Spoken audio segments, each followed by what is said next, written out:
qui nous a fait d'être ici sur ces plateaux pour vous parler de sa part. Et nous vous bénissons, nous vous remercions. Si vous êtes très nombreux de nous suivre partout dans le monde, merci pour vos appels, pour vos prières, pour vos soutiens. J'aime toujours le dire, cette émission a besoin de vous et par-dessus tout, on a besoin de vos prières. Alors, je suis sur ce plateau avec un papa, le révérend Delvaux, qui vous dit qu'il a l'habitude d'être avec nous ici. Et aujourd'hui, nous sommes en train de parler sur un thème, sur une thématique qui sera abordée dans un programme des conférences des pasteurs, des éminents. Et déjà le 20 au 23 mai, comment sortir son ministère de l'invisibilité, c'est les termes de cet après-midi. Déjà, je vous le présente. Bonjour, révérend. Bonjour, Jonathan. Comment vous allez? Très bien, merci. Dieu nous garde. Très content de vous revoir davantage. Sentiment partagé. Alors, je l'avais dit ici sur ces plateaux, on parlera comment sortir son ministère de l'invisibilité.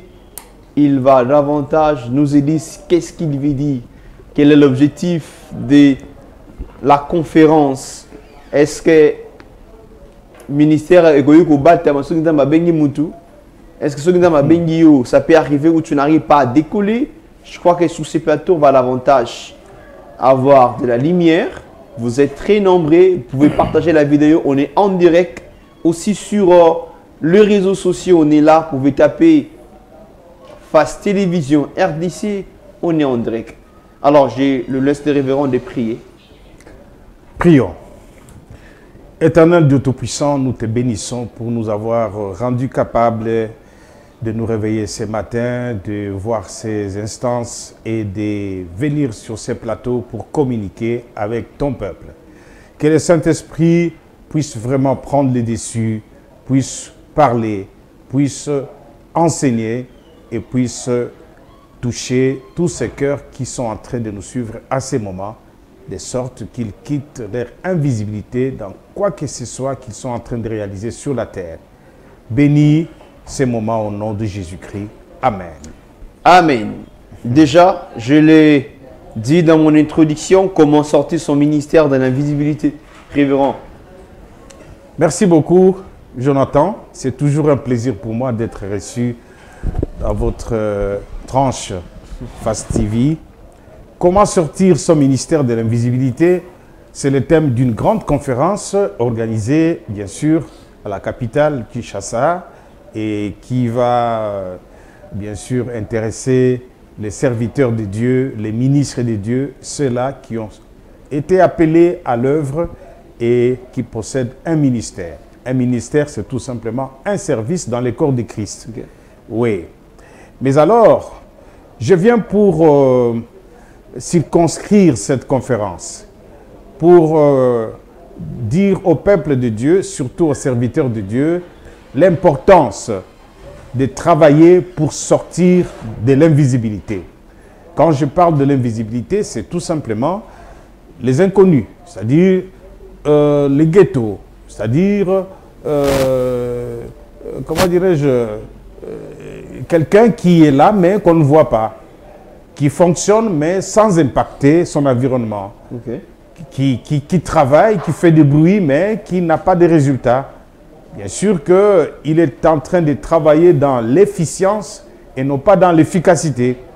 Le but de cette conférence, c'est d'amener les serviteurs de Dieu à travailler avec efficacité, avec résultat.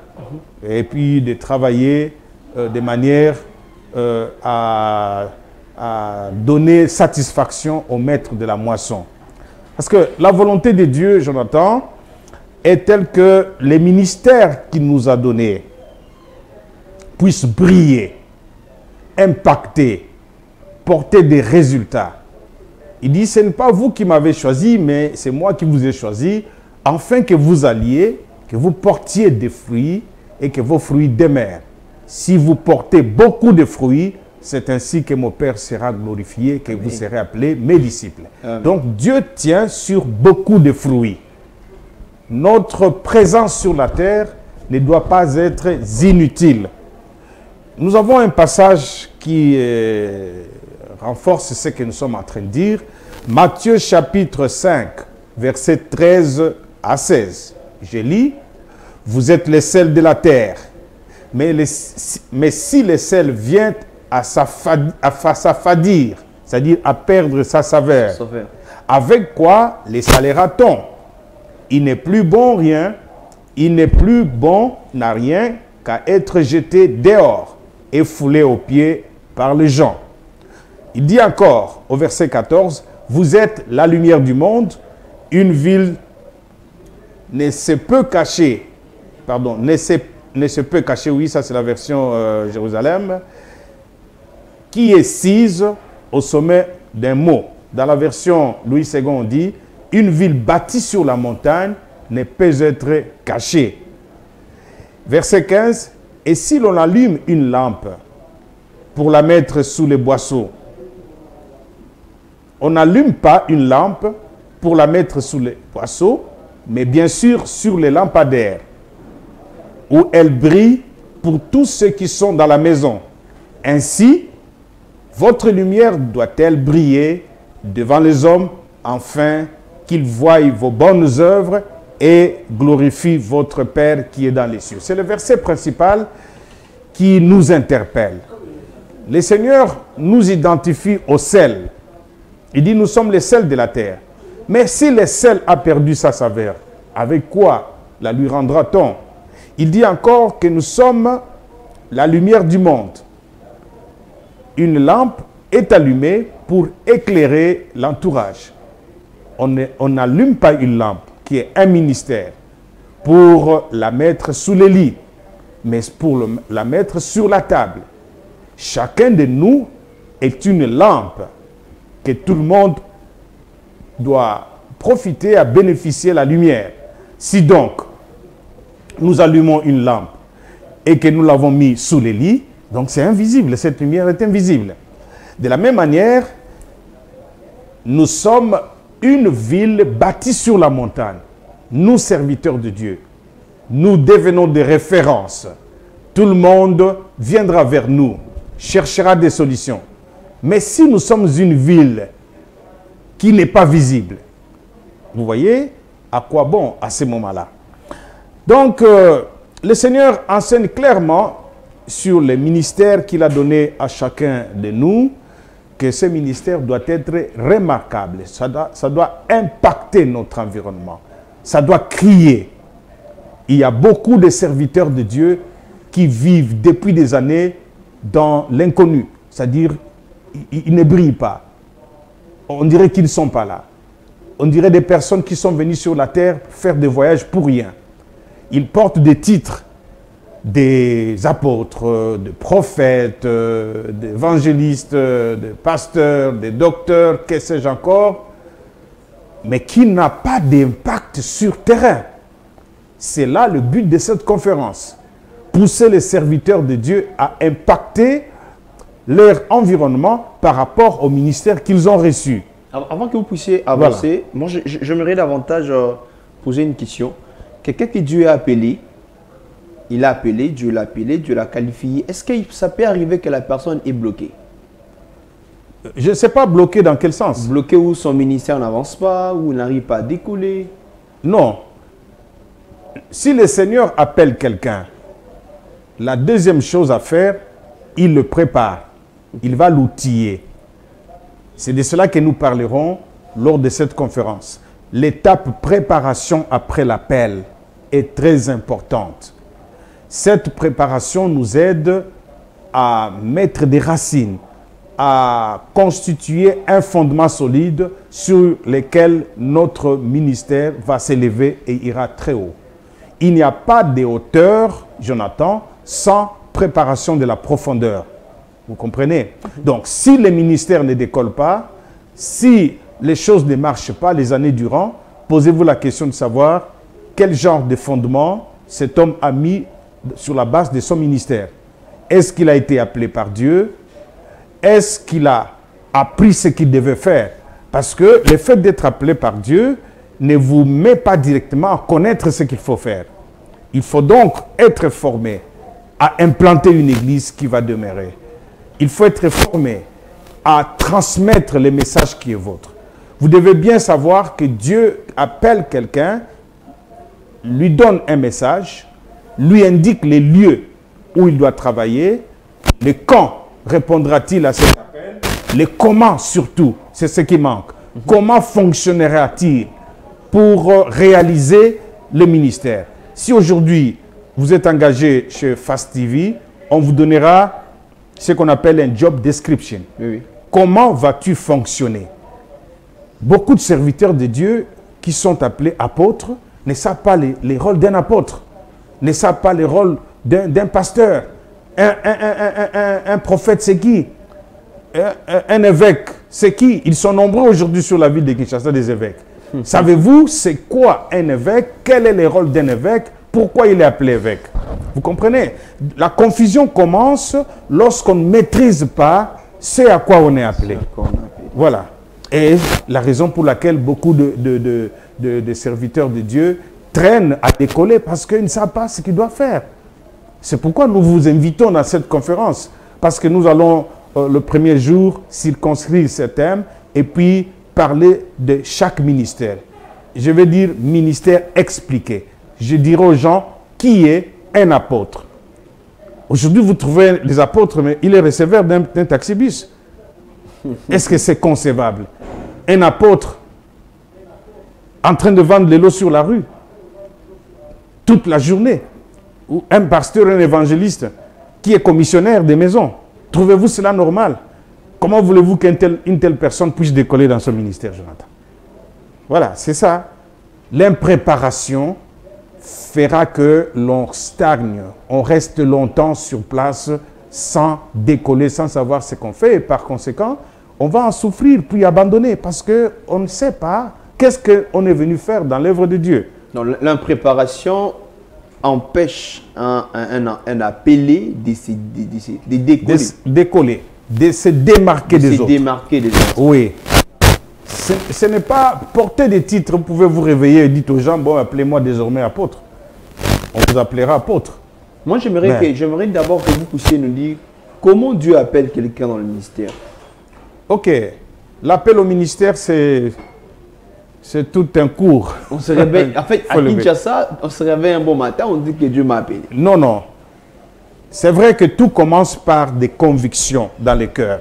Ça, que personne ne vous mente. Je ne peux pas venir, paf, Jonathan, Dieu vous appelle. Non, vous devez sentir vous-même de plus en plus les désirs de servir Dieu. Ce désir va croissant.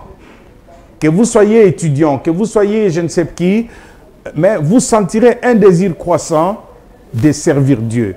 La seconde étape, vous prenez une décision de répondre à cet appel de Dieu. Okay. Cela vous poussera à être mis à part. Nous appelons cela la consécration. C'est pourquoi je m'étonne. Lorsque on sert Dieu, ce n'est pas un tremplin, mon frère Jonathan. Ce n'est pas en attendant. C'est pour toute une vie. Je commence avec des choses de Dieu, je vais laisser, puis je vais entrer dans mes affaires. Voilà. Ou alors je commence d'abord par mes affaires. Et puis je vais venir dans les choses de Dieu. Je viendrai le servir un jour et tout et tout. Non. Je pense que nous devons être sérieux. Quand Dieu vous appelle, il vous prépare et vous met à part. Il vous sanctifie en quelque sorte. C'est-à-dire, il vous garde à sa seule utilisation. Dieu est très jaloux de ce côté-là. Comprenez? Je ne peux pas travailler, comme je venais de dire là-bas, en train de faire les taxis toute la journée, moi qui suis appelé apôtre. J'ai beaucoup de choses à faire pour le Seigneur, dans le Seigneur, que de passer toute ma journée derrière une voiture en train de conduire et venir le soir cherchant un verset à la hâte pour confirmer son apostolat. Non, non. Dieu consacre cette personne. Troisièmement, Dieu le oint de son esprit. Il lui donne des capacités surnaturelles, de sorte que ce qu'il fera soit fait de manière exceptionnelle, de manière parfaite. Il met à lui des options, s'il faut dire des applications, s'il faut le dire. Il télécharge en lui des applications qui l'aideront à œuvrer de manière distinctive dans dans l'accomplissement de son ministère. Vous voyez, Dieu ne largue pas n'importe qui comme ça. Et il les prépare, il les met à part, il les oint de l'esprit et il lui montre les champs d'action. Vous m'avez appelé, oui, j'ai répondu. Mais il me dira quelle est la mission pour laquelle il m'a appelé. Je ne peux pas engager quelqu'un ici pour lui dire, bon, assis-toi, prends de l'air frais et tout. Non, je lui dirai, voici ton rayon d'action. Voici tes limites. Voici, c'est pourquoi je t'ai appelé. Beaucoup d'appelés ne savent pas pourquoi Dieu les a appelés. C'est ce qui crée la confusion dans les corps de Christ. Vous verrez des apôtres, docteurs, des pasteurs, je ne sais pas qui. C'est la confusion. Il y a une question qui vient en moi. Oui, allez-y. Est-ce qu'une personne lui-même peut travailler dans les 5 ministères? Une personne travailler dans les 5 ministères, il sera après tout spécialiste d'un ministère. Okay. Et avoir d'autres grâces qui se manifestent. Vous voyez, moi je ne suis pas un très bon pasteur. Je suis un très bon enseignant. Okay. Quant au travail d'un pasteur, je lègue la responsabilité à mon adjoint. Lui sera derrière le brebis pour le suivre et me donner les rapports. Je n'ai pas ça à moi. Être derrière le brebis, connaître qui est malade, qui est affaibli, c'est le travail d'un pasteur. Je suis pasteur parce que j'ai un troupeau devant moi, mais je me fais aider par un pasteur parce que moi, je suis enseignant. Je suis à l'aise lorsque je reçois l'inspiration sur un thème que je vais expliquer au peuple de Dieu. Je suis là pour décoder les Écritures. Okay. Je suis là pour transmettre la connaissance. Vous voyez? Alors, je n'ai pas le temps que le pasteur aura pour donner sa vie à ses brebis. Vous comprenez? Donc, chacun sera spécialiste dans le domaine principal de son appel et avec d'autres grâces secondaires. C'est ce que je peux dire. Mais il est difficile qu'on trouve quelqu'un lui-même expert en évangélisation, expert pasteur, expert apôtre, tout. Non, c'est difficile. Selon vous, quel est le ministère, parmi les 5, quel est le ministère le plus efficace pour la croissance de l'Église? Bon, s'il m'était permis de poser une question, je te poserais la question de savoir, dans le corps humain, quel est l'organe le plus efficace? Vous voyez, parce que les ministères sont placés, c'est comme dans le corps de Christ, nous sommes tous dans le corps de Christ, la tête c'est Christ, nous sommes tous les membres. Chaque membre est utile et nous nous complétons. C'est pourquoi j'ai dit, je ne suis pas je peux faire l'évangélisation, je peux gagner les âmes, mais je ne suis pas un évangéliste. Vous comprenez?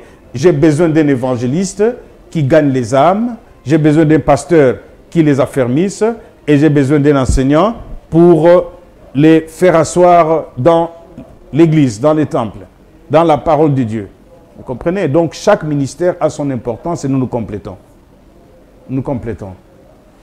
Comment vous êtes en train de nous suivre? Comment sortir son ministère dans l'invisibilité? Vous êtes pasteur, vous êtes révérend, vous êtes prophète, berger, vous avez un ministère, vous ne savez pas comment. Il y en a toujours des choses qui se répètent, mais vous prêchez bien, vous parlez bien. Il a dit, les problèmes, ce n'est pas la langue française, les problèmes, c'est connaître. Ta mission, c'est quoi? Le message clé que Dieu t'a donné, c'est quoi? Et aussi, c'est mettre à les faire. Okay. Vous comprenez? Il ne suffit pas de savoir que je suis appelé, d'en avoir toutes les convictions. Il faut se mettre au travail. Papa, ce n'est pas facile. Hein? Il faut se mettre au travail. Et l'apôtre Paul était ce modèle que j'aime beaucoup, qui dit « J'ai travaillé plus que eux tous ». Parce qu'il est, comment dirais-je, l'implanteur de beaucoup d'églises en Asie mineure. Et il reste un modèle d'apôtre qui a gagné beaucoup d'âmes. Le pasteur doit avoir un emploi du temps pour se mettre au travail. Il doit avoir un agenda. Il doit savoir qu'est-ce qu'il fera de lundi à dimanche. Il n'est pas pasteur par hasard ou il n'est pas pasteur lorsqu'il prend la Bible pour enseigner devant son public et après cela, il devient, je ne sais pas, photocopieur quelque part. Non, il est pasteur il est qualifié pour ça. Vous savez, c'est la crainte du lendemain qui fait qu'on abandonne la mission pour se mettre à qui cherche, ainsi de suite, la crainte de la mission. Mais c'est lui qui nous a appelés. Je suis ce modèle qui a abandonné les bureaux pour venir servir Dieu. Okay. Vous voyez? Ce n'est pas qu'on vient servir Dieu lorsqu'on a échoué partout, bien on se dit, qu'est-ce qui me reste? C'est l'une des choses par laquelle les gens viennent à la prière. Ils viennent les pasteurs. Non, non, non. Il était avocat, ça n'a pas tenu. Il était un économiste, ça n'a pas tenu. Il étudie. Moi, je connais même les gens qui ont laissé les études sous prétexte que Dieu l'a appelé. Non, mais c'est ce que je dis. Dieu n'a pas besoin d'utiliser des abrutis. Je viens devant le plateau, je dois parler le français. C'est une langue qui a des principes. Je dois prendre les accords, je dois prendre l'orthographe, je dois prendre la conjugaison et tout, et tout, et tout. Comment vais-je m'expliquer, disons, m'exprimer devant les intellectuels si moi-même, je ne les suis pas? Comprenez que Dieu n'utilise pas des personnes incomplètes. Dieu utilise des produits finis. Et Dieu n'utilise pas des abrutis. Ne vous inquiétez pas. Dieu utilise des personnes sur lesquelles il place quelque chose qu'il va utiliser pour gagner les autres, pour les affermir, pour le faire parvenir au royaume. Donc, le pasteur, les apôtres, les prophètes, tout ce que nous sommes, nous devons nous préparer, nous devons revisiter nos fondements. Parce que tout arbre se pose sur son fondement et tout homme également. Tout arbre se pose sur ses racines, de même tout homme se pose sur son fondement. Si vous avez un fondement faible, ça vous rattrapera dans tout ce que vous ferez dans le monde. Un pasteur, un homme de Dieu aussi, doit s'y attendre. Vous devez connaître les versets bibliques, devenir ami de la Bible. Lorsque vous vous lèverez et que vous parlerez, Dieu utilisera ce que vous avez emmagasiné. Maintenant, quand j'enseigne, je lis le livre de Matthieu, je circonscris ce que Dieu a dit par rapport à mon thème. Vous voyez, ce n'est pas du jour au lendemain. C'est un temps que je passe avec les Écritures pour les maîtriser, pour les comprendre, pour les connaître. Alors, je disais encore, il y a une autre parabole que Jésus donne. Luc chapitre 13, versets 6 à 9. Il disait encore la parabole que voici. Un homme avait un figuier planté dans sa vigne. Il vint y chercher des fruits et n'en trouva pas. Et il dit alors au vigneron, voilà 3 ans que je viens chercher du fruit sur ces figuiers et je n'en trouve pas. Couplé, pourquoi donc use-t-il la terre pour rien? Dans d'autres versions, on dit, pourquoi occupe-t-il la terre inutilement? L'autre lui répondit, laisse-les cette année encore, le temps que je creuse tout autour et que je mette du fumier. Peut-être donnera-t-il du fruit à venir, sinon alors tu les couperas. Le constat à ce jour est très amer. Beaucoup d'églises et beaucoup de ministres de Dieu sur terrain, mais la plupart semblent ne pas être transformés par l'évangile, ne pas porter d'impact dans leur environnement. Ils sont là, mais on ne voit pas en quoi il est pasteur. Alors que la Bible dit, nous sommes une ville bâtie sur la montagne, c'est-à-dire une référence.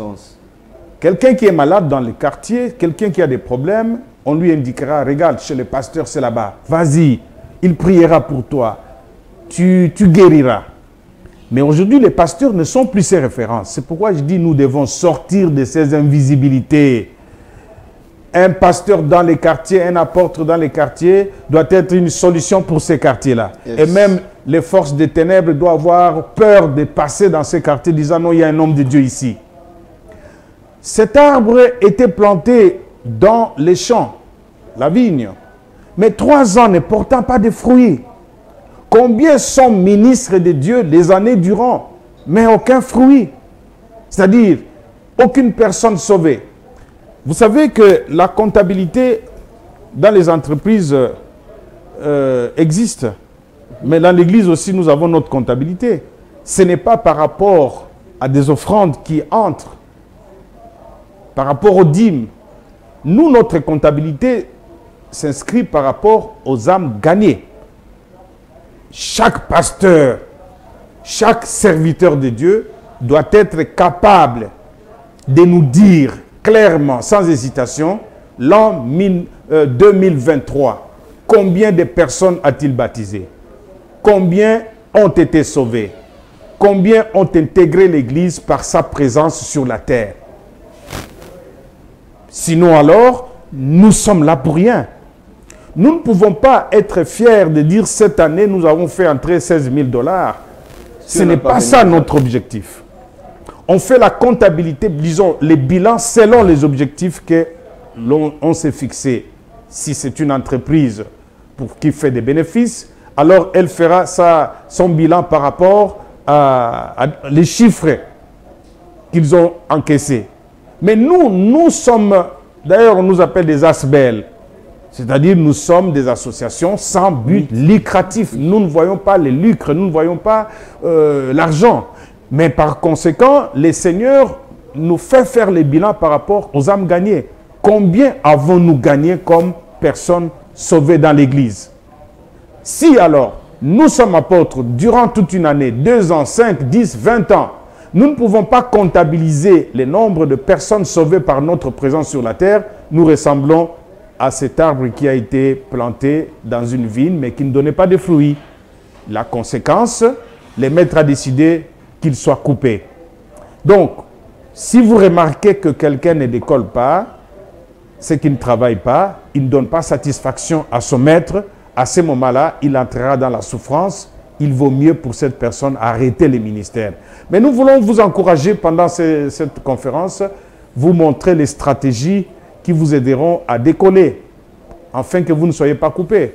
Parce que le vigneron a dit, maître, laissez-les encore cette année, je mettrai du fumier.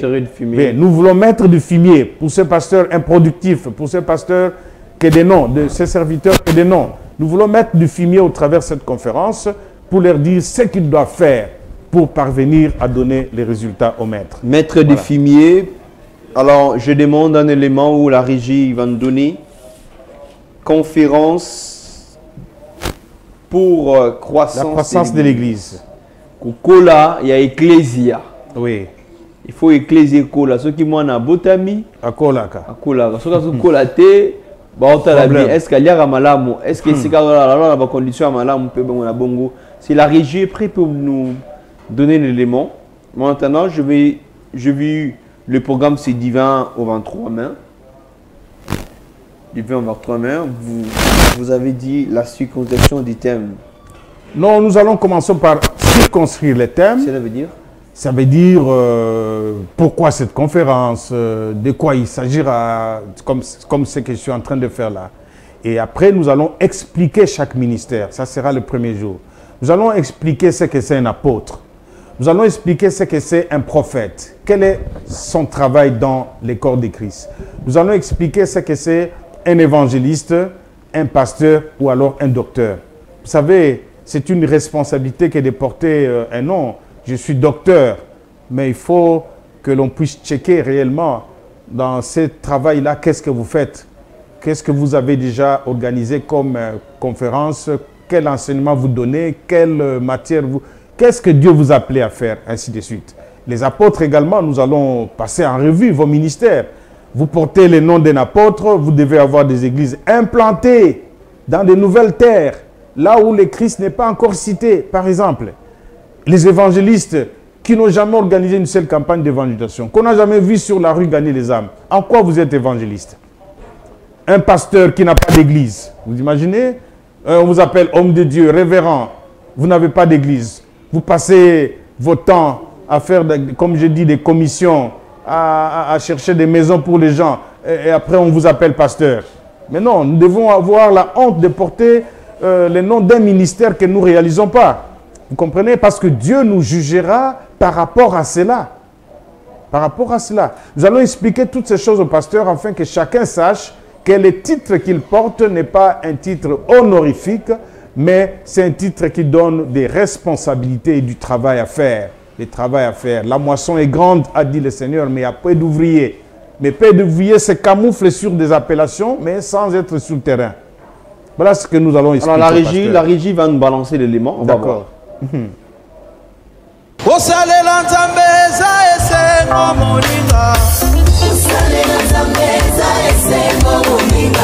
Bien-aimés dans les seigneurs, ministres des dieux de Kinshasa, Brazzaville et ses environs, l'Assemblée des rachetés Cité des Gloires, en collaboration avec l'Église Corps de Christ de Kinshasa, organise une grande conférence des serviteurs et servantes de Dieu dénommée Conférence pour la croissance de l'Église, CCE en sigle, sous le thème « Comment sortir son ministère de l'invisibilité » du lundi 20 au jeudi 23 mai 2024 de 8h à 13h au temple de l'Assemblée des rachetés situé sur l'avenue Snell, numéro 5, dans la commune de Lemba, quartier Salon. Référence, station indienne, derrière Régie des Eaux, avant l'entrée du Kambumba. Comme orateur, révérend docteur Sita Lemba, révérend pasteur Wesley Mukoko, ainsi que lui-même, l'hôte, le révérend docteur Delvo Kivu. Venez nombreux et encore plus nombreux, car Jésus-Christ rendra vos ministères très visibles. Cordial bienvenue à tous.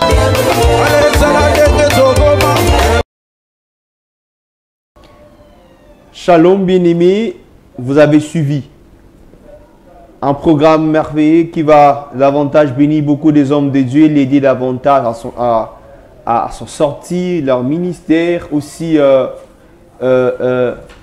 connaître de la visibilité. Quand on parle de la visibilité, cela veut dire imparter, c'est démarquer. Tu ne peux pas être un pasteur où tu es toujours coincé. Non, non, non. Lui-même va davantage nous parler de ce programme. Merci beaucoup, Jonathan. Ça, ce sera le lundi. Je dis, nous allons circonscrire ce thème. En plus, expliquer chaque ministère. Okay. Après, il y aura les ateliers pour que nous puissions vraiment nous poser la question si je suis véritablement apôtre, ou je dois me ressaisir pour changer un peu mon appellation par rapport à mon appel. Et après ces ateliers, nous allons parler de la profondeur qui détermine la hauteur. C'est-à-dire, ne vous en faites pas. Si nous n'avons pas de fondement solide dans notre base, notre éducation, notre instruction, ça nous rattrape même dans nos ministères. Chacun va revisiter ses fondations pour penser aller loin, pour penser sortir de l'invisibilité. Sortir de l'invisibilité, c'est un travail de longue haleine. Il faut avoir des racines solides. Et le mardi, nous allons parler de l'Église et le marketing. Si ces principes et stratégies de vente ont réussi pour les entreprises séculières, pourquoi pas l'Église? L'Église aussi est considérée comme une entreprise. Nous avons des produits. Nous allons dire aux pasteurs quels sont nos produits à l'Église et quels sont les canaux de distribution que nous pouvons choisir pour atteindre les consommateurs qui est le peuple de Dieu, et la masse, les nations et tout, avec l'évangile qui est notre principal produit. Ça sera vraiment trop technique. J'invite le pasteur d'être là parce que le marketing dans l'église, ce n'est pas un sujet qui... Le marketing dans l'église. Oui, le marketing dans l'église, bien sûr. J'ai entendu quelqu'un quelque part dire bon, comment ça là-bas, marketing, l'église. En fait, si on ne connaît pas trop, c'est bon de se taire plutôt que de critiquer ce qu'on ne maîtrise pas. Nous sommes église, nous avons un produit. Notre principal produit, c'est le salut des âmes. Yes. Dire aux gens comment véhiculer ces produits vers les consommateurs, ce n'est pas un péché. Sinon, leur ouvrir l'intelligence afin qu'ils vendent ces produits, qu'ils vendent Jésus, bien sûr sans argent, que les saluts puissent aller jusqu'aux extrémités de la terre. Nous parlerons également avec l'homme de Dieu, le révérend Wesley Mukoko, de l'église d'extension du royaume des cieux sur la terre. Il va nous expliquer ce que doit être véritablement une église aujourd'hui. Nous ne sommes pas là que pour percevoir des offrandes et tout. Nous sommes aussi là pour apporter l'évangile holistique, c'est-à-dire nous intéresser en l'homme tout entier. Jésus-Christ disait, donnez-leur vous-même à manger. Voilà, alors qu'il avait évangélisé, mais il dit aux apôtres, donnez-leur à manger. L'Église doit être une force sur la terre, un véritable partenaire de l'État. L'État doit commencer à nous respecter par rapport à cette main d'association que nous donnons à l'État. Nous devons être vraiment partenaires de l'État. Et le mercredi 22, il va continuer ces thèmes et nous parlerons également, après les ateliers, les mauvaises habitudes qui bloquent la visibilité d'une église ou d'un ministère. Donc, les habitudes qui empêchent qu'un ministère puisse décoller, puisse impacter, ainsi de suite. Il y a d'abord la paresse, le fait de ne pas se donner au travail. L'impréparation. L'impréparation, la procrastination. Je ferai, nous ferons une campagne, nous ferons, ainsi de suite. Nous allons créer une école, nous ferons, et ça reste, nous ferons, et tout. Ça bloque l'invisibilité. Il y a, comme vous venez de dire là, l'incompétence. Vous voyez, l'incompétence de beaucoup de gens les empêche à affronter les auteurs. Et ils restent pasteur du quartier ou pasteur de la maison. Un pasteur ne peut pas être un apôtre d'une famille, d'un ministre. Vous imaginez? Non, il est... non. C'est une famille l'a vraiment pris en otage. Ah, pris en otage. Hein? Un prophète du député. Député. Ah, franchement, je déplore. C'est lui qui donne l'argent pour les instruments. Bon, bien sûr, mais je ne suis pas son travailleur. Je ne suis pas engagé par lui. Et il devient mon habitinda de député, mon habitinda du ministre. Dites au pasteur qu'il organise un peu une prière cette nuit à la maison. J'ai mal rêvé. Ah, dis quand même, tout le monde à niveau, pardon. Nous sommes des ministres de Dieu très haut. Nous ne pouvons pas être là à la portée d'un individu. Bon, prophète le prophète qui vient avec toute une équipe. Entre-temps, les députés ou le ministre ou je ne sais qui, il n'est pas là. Il vit sa vie hors Jésus, mais il prend les serviteurs de Dieu comme les musulmans. Non. Redorons notre toge, notre image, nous serviteurs de Dieu. Pas jusque-là, pas jusqu'à ce niveau-là. Donc nous parlerons de toutes ces mauvaises habitudes qui bloquent les ministères. Et les derniers jours, ce sera le jeudi, nous parlerons de la place des médias dans la recherche de la visibilité. Vous savez, aujourd'hui, le pasteur doivent se préparer à utiliser ces outils que Dieu a mis généreusement à notre disposition pour arriver en Australie sans que leurs pieds puissent fouler les sols de l'Australie. Par le média. Si nous sommes partenaires de médias, ce que Dieu a mis à nous impactera plus de gens, plus de personnes que si nous sommes pasteurs que de notre église locale. Ça, c'est le pasteur, le révérend Sita Luemba qui nous parlera des médias. Et je finirai cette conférence par la place de l'onction, du Saint-Esprit pour sa visibilité. Je vous dirai qu'il n'y a rien qui puisse remplacer l'onction du Saint-Esprit. Si vous n'êtes pas loin, il vous sera difficile de franchir le mur de votre quartier pour impacter le monde, pour impacter la ville. Et nous aurons enfin quelques témoignages de quelques personnalités qui sont sortis de l'invisibilité. Qu'est-ce qu'ils ont fait pour y arriver? Il y aura des questions-réponses et puis la conférence prendra fin. Donc, je vous invite à venir très nombreux. Nous sommes situés dans la commune de Lemba. L'Assemblée de Racheté, dont je suis le représentant légal, est une grande communauté avec plusieurs autres églises implantées. Mais là, les sièges, c'est sur l'avenue Snell, numéro 5. Lorsque vous arrivez à Lemba Salongo, il y a une grande station appelée Engine. Vous montez un peu comme si vous alliez vers Bimsum. À droite, après Régie des Eaux, vous verrez une station de Régie des Eaux. À droite, quand vous êtes sur la grande route, vous verrez l'église qui est en chantier, en construction. C'est là où la conférence va se passer. Nous vous attendons nombreux les 20 au 23 mai de cette année. Alors, moi, j'aimerais que vous puissiez nous donner 2 à 3 caractéristiques d'un ministère qui est dans l'invisibilité. Le ministère qui est dans l'invisibilité, je venais de dire tout à l'heure là, que les pasteurs existent. Mais même les voisins ne savent pas qu'il y a un pasteur là-bas.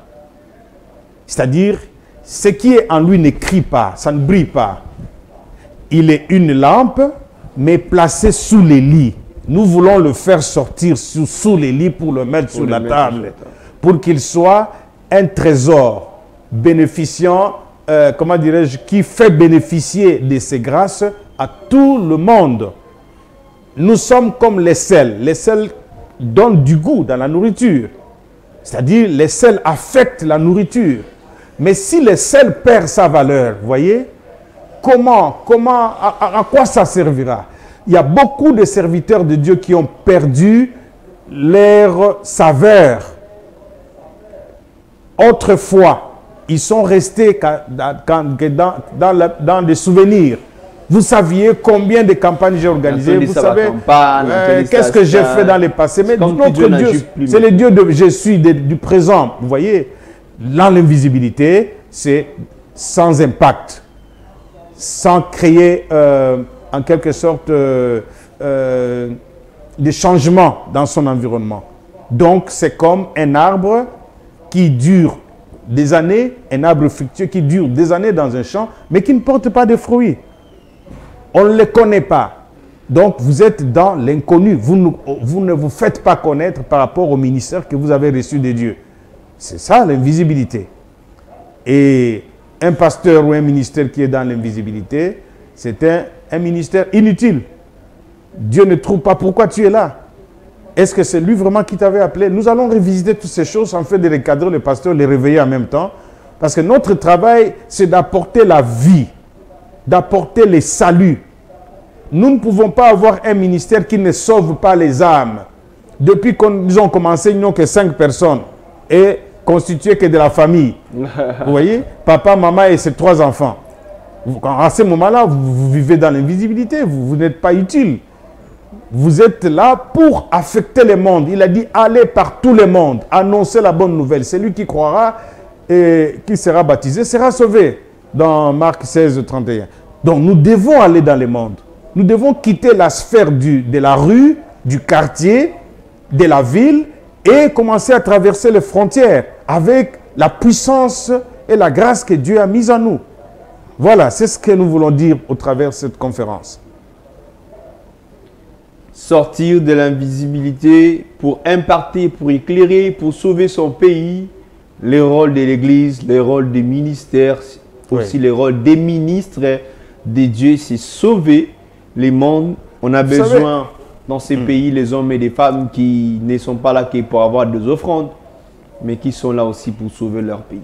Vous savez, Jonathan, là où il y a véritablement église, véritablement réveil, on n'aura pas assez besoin de la police. Okay. On n'aura pas assez besoin de juges, de magistrats. Parce que l'évangile aurait déjà fait son travail dans le cœur des gens. Tous ceux qui se prévalent d'être nous sommes des réveils, de pères de réveil et tout, doivent se ressaisir. Si vraiment il y avait réveil dans ces pays, nous aurions dû voir des changements radicaux. Okay. Il y a encore du travail à faire, mon frère Jonathan. Il n'y a pas encore réveil. Il n'y a pas encore réveil au sens vraiment primaire du mot. Nous tâtonnons encore. Nous n'avons pas trop d'impact sur la population. Nous n'avons pas trop d'impact sur les dirigeants. La plupart de ceux aujourd'hui qui volent sont membres d'une église. Vous imaginez? Membres d'une église, mais volent. Membres d'une église, mais corrompent. Membres d'une église, mais jugent mal. À ce moment-là, nous sommes encore dans l'invisibilité, en quelque sorte. Notre ministère, notre présence de toutes ces églises qui remplissent la ville de Kinshasa seulement, si je dois prendre, il y a beaucoup d'églises, je n'ai pas de statistiques. Mais qu'est-ce que nous avons porté comme impact dans la vie de cette population? Qu'est-ce que nous avons porté comme impact dans les dirigeants de cette nation, qui sont parfois même membres de nos églises? C'est là où c'est révoltant, c'est là où je dis au pasteur, réunissons-nous, réfléchissons dans cette conférence. Est-ce que nous sommes visibles? Est-ce qu'on sent notre goût dans les aliments qui est la République démocratique du Congo? Est-ce que le sel vraiment est sel, si nous sommes sel de la terre? est-ce que nous sommes parvenus à porter notre saveur dans cet aliment qui est le Congo?